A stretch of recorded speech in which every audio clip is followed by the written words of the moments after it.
So good afternoon. Yes, we are doing an afternoon session. I know that our ones so far this week have been mornings, but we like to keep things a little bit mixed up. So welcome in. If you are here watching us, we are streaming now live across a few platforms. We are live on Facebook. We are live on, I'm just going to pause this one. We are live on LinkedIn and we're live on YouTube as well. So if you have any questions on any of those platforms you're watching, go ahead and type a question in the comments and it will ping straight up here on our comments and I'll be able to pull it in, okay? And then we'll be able to get those questions answered by Iris or myself, okay, whilst we're going through. Now, there is always generally a little bit of a time delay between your comments, okay? So I will make sure that I filter those in as we go through. So today I have a very special guest, as always. I'm working with some amazing ladies at the moment. And I just want to say, really welcome. And I'm really glad that you're here for When Magic Meets Creativity. I wonder who comes up with this kind of things, really. And today we're diving into this journey of yet another incredible lady, The ladies I'm introducing you to through this series, okay, haven't just decided that they want an easy life and this is going to be what they want to do, okay? Every single lady that I've met that goes through this, okay, has had their own journey, their own struggles, their own personal barriers to push through, okay? And I think that it's really important these ladies get shared, okay, and their journeys get out there, okay, and you get to actually meet them. So we're going to keep it informal, but interactive as well. So I just want to say thank you, okay? And I'm thrilled to introduce Iris. Hi, Iris. Hi, ladies and gentlemen. Any gentlemen? There might be a few gentlemen watching us. Yeah, there might be a few gentlemen. So Iris, should we just jump straight in, okay? Share a bit about your journey and what first inspired, your creative path.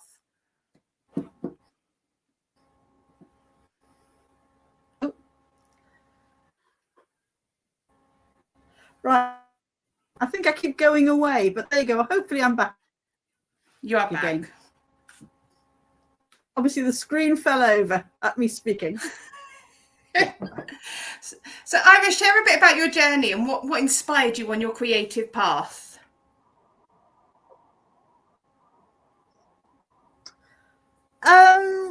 Creative as in what I am doing now, which is designing. Like most of my adult life, I still don't know what I want to do when I grow up, is the basic question. I sort of fell into working in production at the BBC. I fell into doing academic work and doing a PhD. That was almost by chance. And as far as doing the design work was concerned, I met two ladies who live locally. We met in Knit and Natter, funnily enough, and they were just starting off as yarn dyers. So the yarn was lovely, and we were sitting late summer. I met them in about the May, late summer, and they were discussing what they wanted to do for Christmas, to do something, new for them for Christmas, for hopefully the people that were following them. And it was one of those moments where my brain was going, shut up, you fool, and my mouth just opened, and I said, I'll design a shawl for you. And I did. 12 Days of Christmas, singing, while knitting. It was optional. You could sing if you wanted to.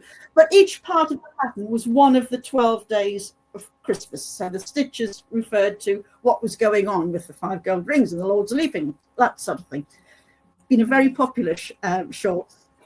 And after that, because they wanted things to show their yarn, I started to design other shawls because, you get bored knitting the same thing over and over again. But I didn't bother writing up these patterns. And we were doing shows together, and more people were saying, love the yarn, love that shawl. Where's the pattern? So, damn it, I had to go back home, sit shawls, work out what it was I'd done because I hadn't written anything down, and write up the patterns. And funnily enough, people bought them. So that was really the beginning of it. And I just developed from there. We went into lockdown. We couldn't do shows. I was shawled out. I must have done about 20. And in the end, I thought, right, well, I'll start garments. And because we weren't going anywhere, I was able to just start knitting, playing with knitting and working out sizing and things to do garments. And that's, like I say, it was all accidental. Oh no, but that's, you know, sometimes, and this surprisingly, Iris, has been a little bit of a theme. We don't always know where we're going until kind of it, you know, we're kind of pushed into that for some reason. So what's one challenge that you faced early on, you know, that shaped how you run your business today? Probably the challenges were just the very straightforward ones of having to work out how to get the pattern out to a wider public. I was doing shows with me, Dominique. We were doing them together. We basically outgrew a stand. We'd have had to have taken up half a show really to get everything on, because they had lots of yarn. They then brought somebody who crocheted online. So my biggest problem was probably, how do I get what I am doing beyond this small group of people that I was involved in and followers? And, you know, at this point, can I go to Facebook and like that I didn't do to FA? So, yes, how do you feel that you are not just talking into the void? That was probably the big challenge, and probably continues to be a challenge, because things like designing isn't a challenge. If all I had to do was sit and design and never write the damn things up, I'd be a very happy woman. So yes, how to get stuff out there, which is probably why I'm now here now doing this. So it was a big challenge in the beginning, and it continues to be a challenge. Okay. When things felt tough, you know, what's something that's kept you moving forward? I think other people's comments, I think, is what keeps me moving forward. Because when you're doing a show and somebody comes up and says to you, your designs are stunning, then the 11 o'clock at night writing up the patterns, the dashing down to Lincoln to get stuff printed for shows, all becomes worthwhile. And also, I suppose, having had a life in the BBC, you do an awful lot last minute. You know, you really are. The lovely comments from people who have things. And when I go to a show and somebody turns up wearing something from a pattern they've bought previously, and they've made it, and they've done a show and tell, they've said, look, this is what I've made, doesn't it look great? That's what keeps me going. In the really tough times, sometimes you have to think, well, there are people out there that like what I do. Usually when I've just finished a Saturday at a show and I'm lying back in my hotel room thinking, I can't do this anymore, then, you know, people lift you up. No, and isn't that really important? You know, we do need those moments in our business. We really do. You know, that it's not always about the money. It's more about kind of how we feel doing what we're doing, and what you know, what is going to kind of carry us when we do hit these hard times. So I think the money side of it, if I can just come in at this point, the money side of it, I think if I had my incredibly hard hat on and just went, I can only do this if it's financially viable, I probably wouldn't be doing it. I do make a little bit, that's great. I can plow it back in and I can do courses like this. But I suppose, again, accidentally, this is, you know, this is what 5 years into retirement is supposed to look like. We moved back up to Lincolnshire, because my husband comes from Lincolnshire, and the idea was we were retiring. And all of a sudden, I've got like a third career. I've done the BBC, I've done academia, and now I'm doing damn knitting. You know, I must be the most well qualified, having a doctorate, to design knitting patterns. But yeah, you know, I think you've got to be realistic. I'm lucky in as much as I would love to be the next Stephen West. You know, not really going to happen. Well, you never know. But I love doing what I'm doing, and I'm in a position where I can go, if I break even, I'm happy. If I've covered my stand and I've covered my hotel, then I've got to eat, whether I eat at home or away. I've got to do the mileage. Martin will go, well, you should be putting down your mileage at 40p a mile, sort of thing. And yes, I should. But if I did it purely for money, then I wouldn't be doing it. I hope it grows. I'd love to see some profit, or some serious profit. But I do it because I love it. Good. Yeah. And well, with Iris, we've just got started. So, you're at the beginning part now. So let's see, what beliefs or blocks have you had to push past to get where you are now with your business? Oh, well, isn't that the... Let's talk about imposter syndrome, shall we? I did 20 odd years at the 20 very odd years at the BBC, thinking, I'm sure they've got the wrong person here. They didn't really mean to take me on. I got offered full funding to do a PhD, which is unusual, to get full funding, both a stipend for living plus all your fees paid. But I was offered that because what I was doing was felt to be important. And I spent 5 years doing a PhD thinking, the cotton on that it wasn't Iris Robotham, it was really Irene Robinson that they wanted, or something like that. Do you know what I mean? So I think the biggest problem to get over is the fact that you think to yourself, what I'm doing, anybody can do. And it's that belief, it's that little voice in there that goes, you're not really that good. You're not really doing that well.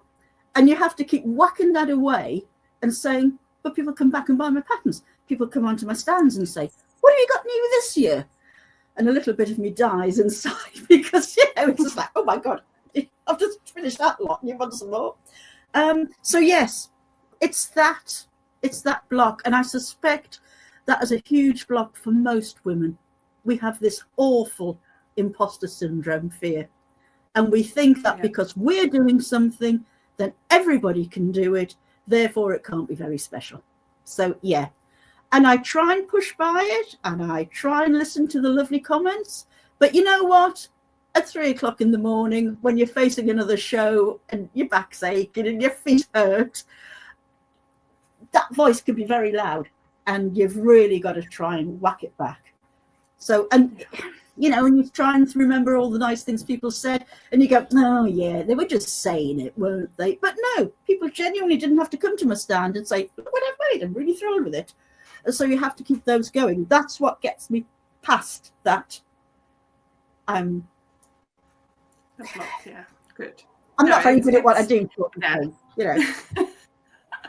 That makes sense. No, Iris, thank you. And and I think that I think everybody watching is just kind of just nodding their head in agreement with you. Everybody feels exactly the same, to varying degrees. Mm. So moving forward, what's one bold move you've made this year that's really now starting to pay off?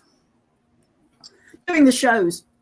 Taking that step, because for, probably 5 or 6 years until COVID hit. Well, no, probably less than that, 4 years before COVID hit. I went along with Marie and Dominique, who are these two ladies who are wool is the answer, and they do dye lovely yarns. I went along with them, so I always thought people coming onto the stand were after their stuff, and then it just so happened that we had a clash in diaries that a show that we were going to do got moved because of the May elections, and it got moved to March, and there was it was in the in Derbyshire, in a sort of like a basin in the town that we were in, and it got snowed in, so we couldn't do the show. So in the end, it was put back because we then got an extra May Day holiday because I think it was Charles was being crowned. But at that point, Marie and Dominique couldn't then do the reorganised show. And I just sort of took a deep breath and went, I'll do it on my own. And that was probably more than a year ago. But that was the biggest step I've done, is actually thinking, can I justify it just being me on a stand rather than being the supporting act? can I stand on my own? And I did.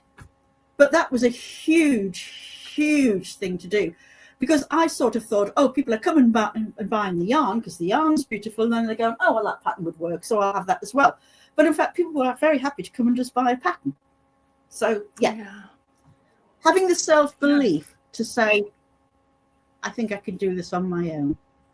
Although I have to say, on the Friday when you set up, I was a gibbering mess. I really was. I thought, we're just going to stand here. Nobody's going to buy anything.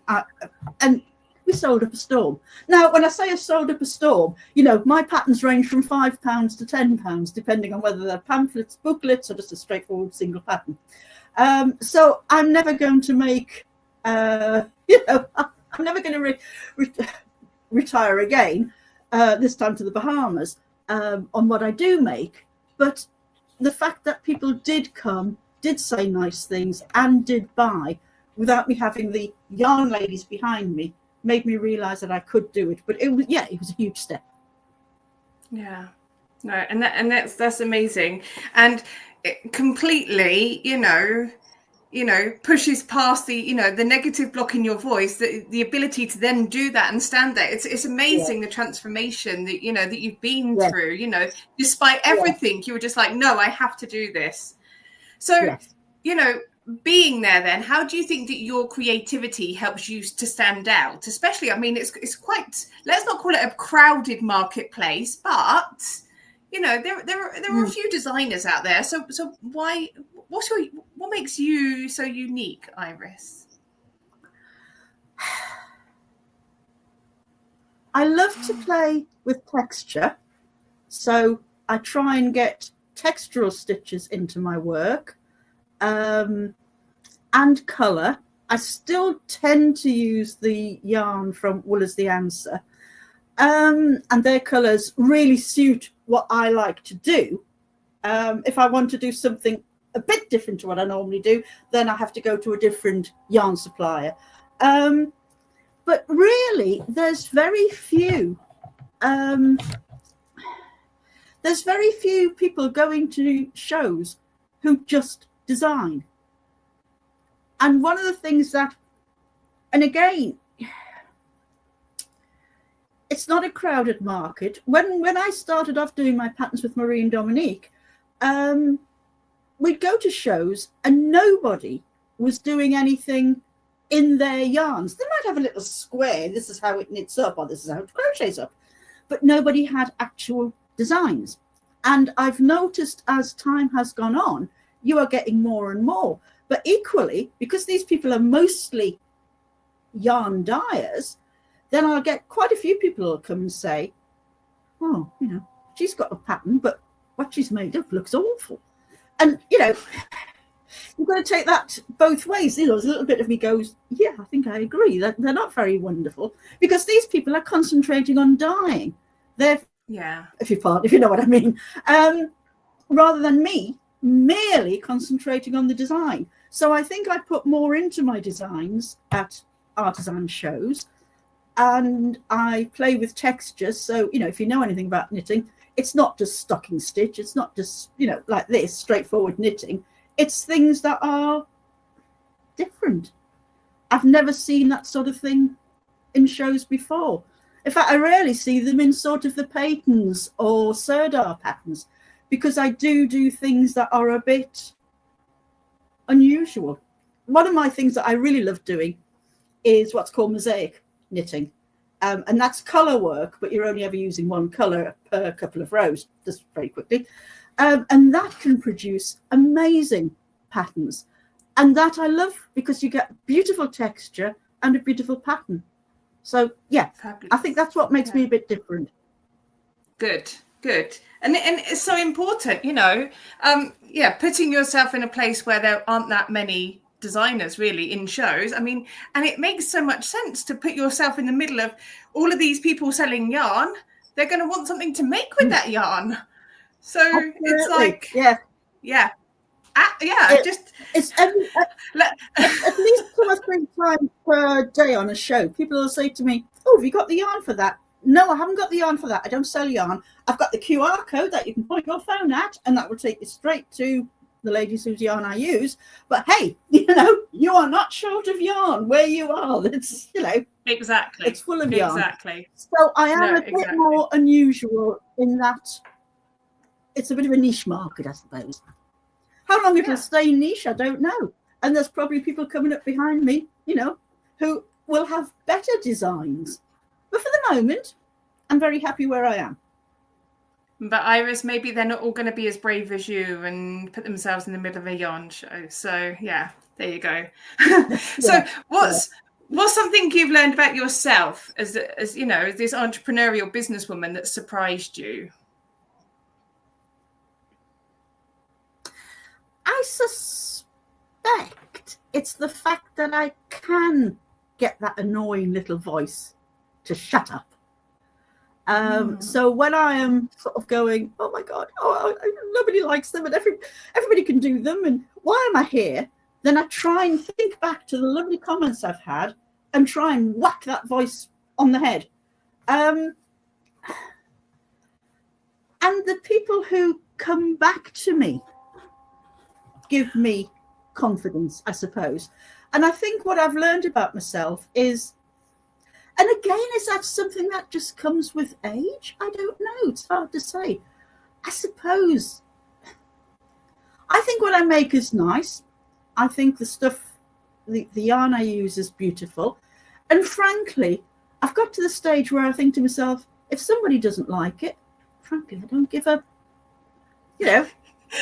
So I think it's this ability to just think, well, up your sunshine. I don't care what you have to think about it. You know, I think they're good. So this sort of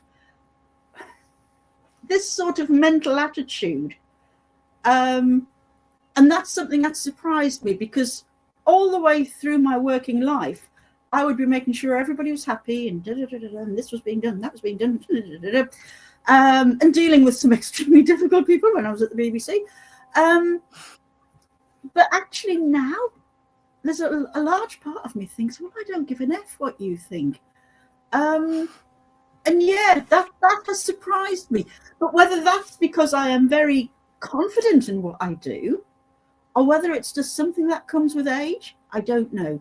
But I have found that, and I think that does help you to think, well, I think my stuff's good. I think my stand looks brilliant. I think my pictures on the website look lovely. If you don't like them, scroll on, sunshine, or walk by, you know. So yeah, learning not to be bothered. Love it. Love it. Okay, I've got some quick questions for you coming up. But if you are watching this live, okay, and you're enjoying our chat and you've got a question for Iris, go ahead and pop it in the chat box. And after I've asked Iris some nice, fun questions, we'll get to your questions, okay? So, Iris, I've got a quick one for you. You ready? Coffee or tea? Yep. Tea first thing in the morning, lattes up till lunchtime, squash after lunch. Oh, there you go. That's quite precise, isn't it? That's quite precise. Yeah. There you go. What's a song that always gets you pumped up and motivated? Oh, well, you see, I'm going to show my age. Most prog rock type stuff. But if I really want to dance around the kitchen and sing like a lunatic, I'll try Uptown Funk by, I can't even remember who did it. A few years ago, my elder daughter would sing Bruno Mars. That's it, yes. And that's a great one. Put that on loud, and I defy anybody to be miserable while you're singing that along with him. Perfect. Okay. What's one word that sums up your year so far? Busy. Oh, love it. Okay. I suppose two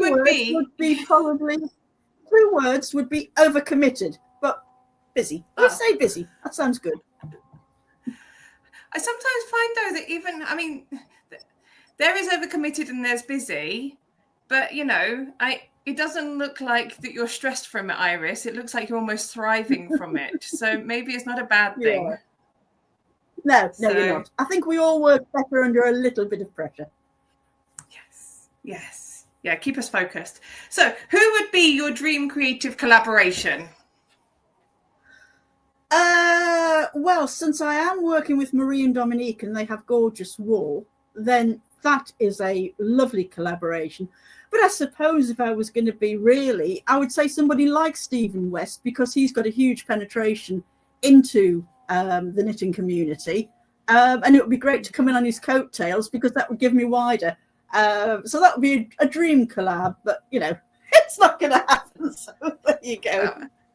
If you get on his radar, maybe you can have that retiring to the Bahamas like you wanted. There you go. So Stephen West, this needs to get out to you. If anybody's watching, they could just tag him. Okay, we need to put you in touch with Iris. Okay, we've had different people this week from different industries. I still remember Jen on Monday said that her dream collab would be Chris Martin from Coldplay. So nothing is impossible. Oh, well, there you go. You have to put it out there. Let's just be reasonable. If I could get Dave Gilmore to wear one of my jumpers, he used to be Pink Floyd, so girl crush when I was younger. If I could get him to wear one of my jumpers, that'd be quite good. There you go. Okay, Dave, and please let us know if you're happy to make that. Iris will just send you the pattern. You won't need to buy it, okay? But could you please tag her on Instagram once you've finished, okay? There you go. Good. What's your favourite way to celebrate a win? Possibly a G&T, which is quite a nice way to finish a day. And a hug from my husband. I think to have somebody behind you who will say, well done, or even, I'm proud of you. That would be my best way to celebrate a win. I'm not averse to a quick dance around my stand if I've had lots of nice comments. But no, a gin and tonic when I get back to the hotel, that would be a win. There you go. Okay. What do you do when you're at home for a win then? Is that the hug when you're at home and a G&T when you're away? Yes. Yeah. My husband's not very often with me on shows. In that case, then G&T it is. It's just as good as a hug sometimes, isn't it? So. Yeah. Slightly wet version of, isn't it? Yeah. Good. So let's talk about kind of, the looking ahead and, kind of where you're going. So, I mean, where do you see your business heading over the course of the next year? I would like greater visibility. So I would like to be, I'd like to be out there more. I mean, I'm working on some local collaborations with, nowadays knitting shops aren't exactly, thick on the ground, but I'm starting quite a nice collaboration with two ladies about 30 miles away in Grantham, doing workshops with them, and they want to stock my patterns. They don't just want me to drop some off, they want to actively stock them. So that's what I would like to start working on. Being seen more, getting greater visibility, obviously building the website, which links in, to what I'm working towards. And just to get out there more. Perfect. Yeah. And Iris, if I'm not mistaken, you just published your website, didn't you? So. Yes, I did. You did? Very exciting. There you go. I got remarkably excited when that went live. I know, and you should, for every single reason. The fact that you did that. So yeah, good. What big dream are you working on right now? Is there a big dream in the pipework? I don't know about a big dream. Obviously, I want to get my website fully set up. I want to get more things on it. I want to get little videos recorded that can sit on my website. So it's all of that sort of thing. So further building of the website. I've got quite a big pattern coming up. I've nearly finished, and I have to start writing the damn thing, of course, which is always the pain in the neck, and then get it tech edited. So I'm working towards that I've got something which I think will be a real sort of, oh my God, that's amazing, showstopper. So that's as a short term. Big dream, well, yeah, could I go beyond the UK? Could I, get into America sort of thing? Again, websites, no boundaries on that. So I mean, that's probably the biggest one, whether I could go wider. But equally, in the back of my mind, I've got to be reasonable and think, well, I probably can't keep working at this level forever. There comes a point where you think, I just need a rocking chair, pair of slippers and some needles, and I'll just sit and relax. So, yeah. But I don't think that's just you. I think most of us feel like that most days. So, Yeah. Okay. If you could give your past self one piece of advice, what would it be? Never let others define what you are, or never let people tell you what you are. And I think that's really important. I grew up with parents, well, mother in particular, who said, "Don't try it. It's difficult. You won't succeed." Da da da da da da da. And voices from the past sit in there. They go in there and they go, "You can't really do this," which goes back to what we talked about earlier. But yes, never be defined by what other people think of you or tell you should be. Be your own person. And I think that's very important. But again, I think to women, it's very true. We have so many roles: wife, mother, daughter, all of these. And everybody's telling you where you should be in their schema. And sometimes you've got to think, where am I in mine? So, yeah. Yeah. No, very true words. Very, very. Yeah, I know. Perfect. It's absolutely perfect. So what's one message that you'd love to leave other creative women that are watching this with? Well, that's linked with the don't be defined by others. If you feel passionately in what you are doing, keep doing it. Does it give you joy? Keep doing it. Does it make you feel satisfied when you go to bed at night? Can you look back on your day and go, that was a good day? Keep doing it. And don't let people tell you can't.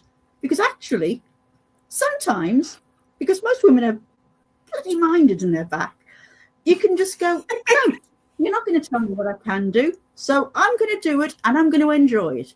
But the moment it becomes unenjoyable, stop doing it. Yeah, absolutely. And absolutely. Listen to your fingers.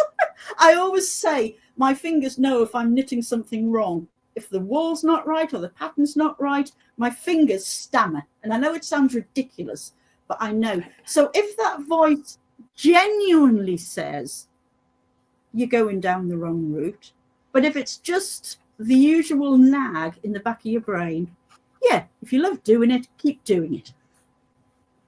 Yeah, no, it's so key. I have the same, and I don't knit, but I know that there is a point that kind of when I'm working on something, if I hit my flow, I can go and I can just keep working on it. But if I'm doing something and something's not quite right, I find that I don't hit that flow state, and then I have to stop.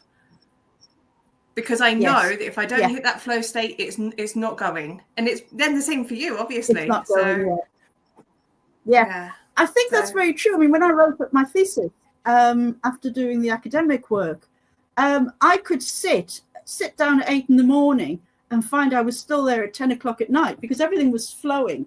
But if you're starting to, if your fingers aren't working and you're getting up and you think, oh, I'll go make coffee and then I think we all get to that position. If you don't think it's working, then sometimes listen to that voice. Absolutely. And sometimes just stepping away, sleeping on it. Yeah. Good.